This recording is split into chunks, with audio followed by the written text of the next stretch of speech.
and the love that is represented in this room tonight, and the love that is represented by those who are with us in spirit. The psalmist used these words to describe such a day. This is the day which the Lord hath made. Let us rejoice and be glad in it. And truly we do rejoice in this very, very special day.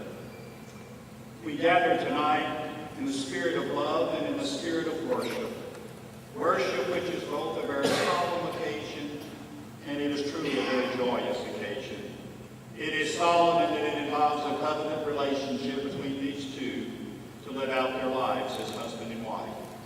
And what a very joyous occasion this is, because the joy they feel in their hearts at this moment, they've chosen to share with us.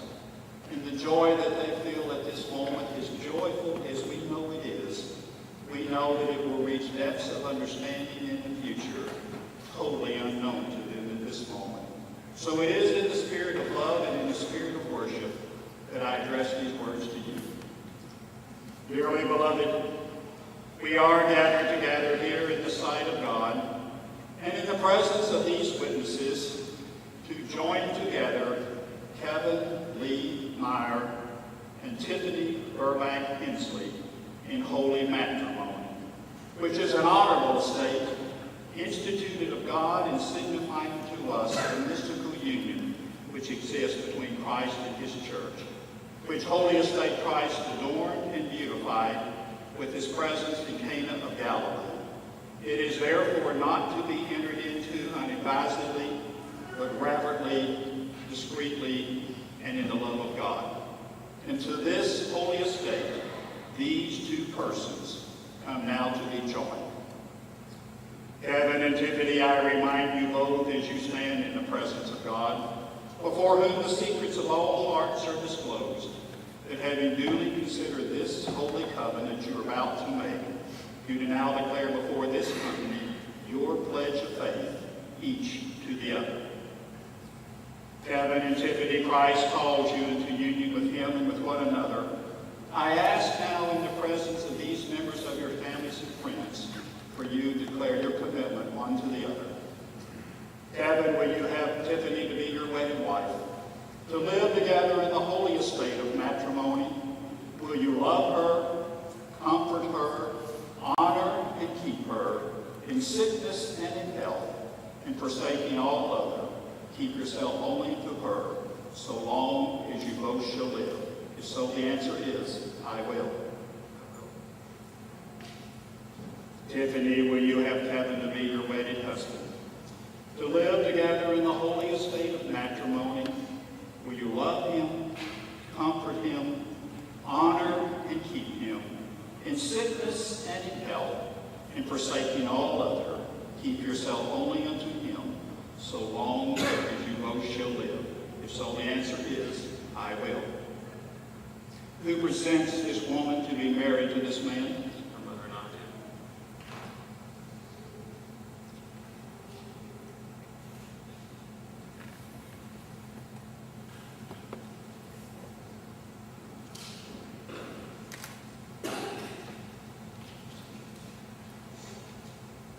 do. It is always a joy and a pleasure for me to have someone share in the service that has meant so much to either one of the couple or to both of them together. And at this time, Becca Alderberg and Matt Mason are coming forward as they will share our passages of Scripture.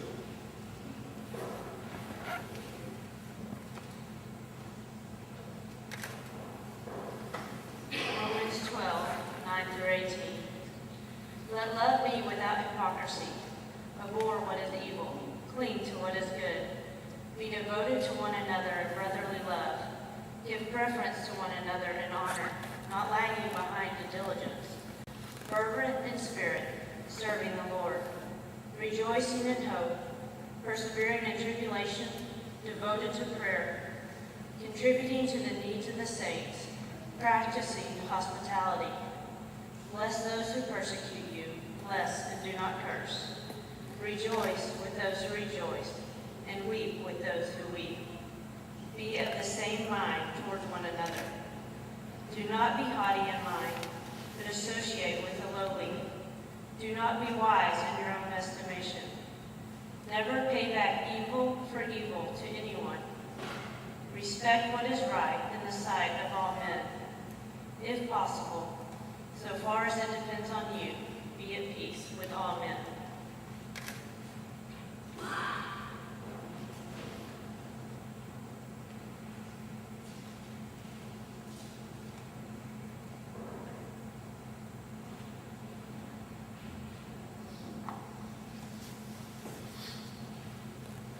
Mark 10:6-9. But from the beginning of creation, God made them male and female. For this reason, the man shall leave his father and mother and be joined to his wife, and the two shall become one flesh. So they no longer are two, but one flesh. Therefore, what God has joined together, let no one separate.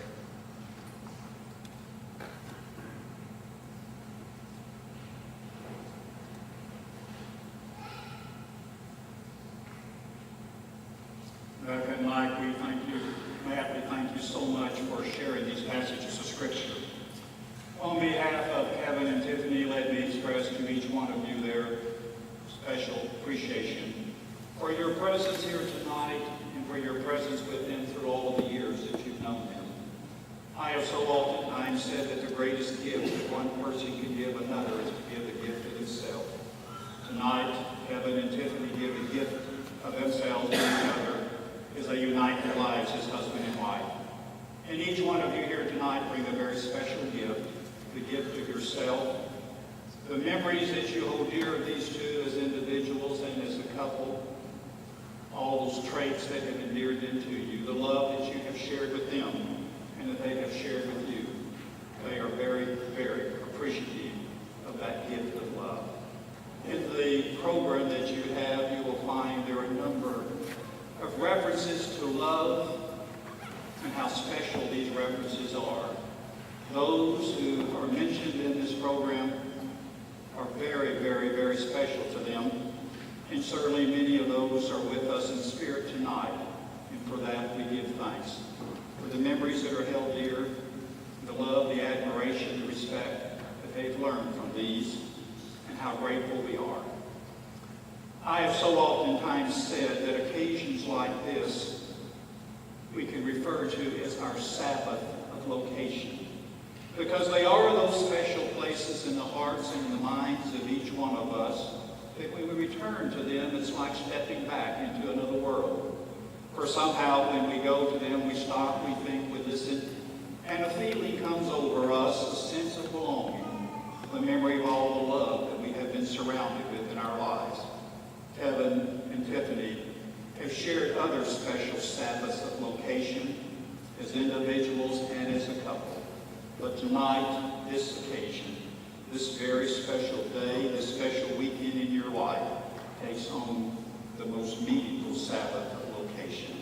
And it will be our hope and our prayer that in the days to come, that you'll return to this weekend, to this very special day, to this special ceremony, and the reception to follow, the rehearsal dinner last night, when so many of your friends shared such very, very special memories of times that they have spent with you. And when you do return, recall to mind the love that you shared with each other tonight, and all of the love that is being shared with you, and may the reminder of this very special time give you the courage and the strength, the wisdom and the faith to reach out into life, to face all of life's joys and all of life's heartaches as they come your way. You are truly a blessed couple tonight. You stand not only in God's love, but the love you share for one another and the love represented by your families and your friends. So return and return to this day often.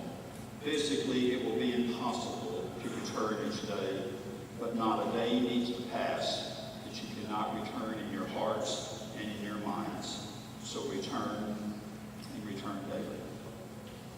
I know that you have kept these two in your hearts and in your prayers as they have approached this very special day.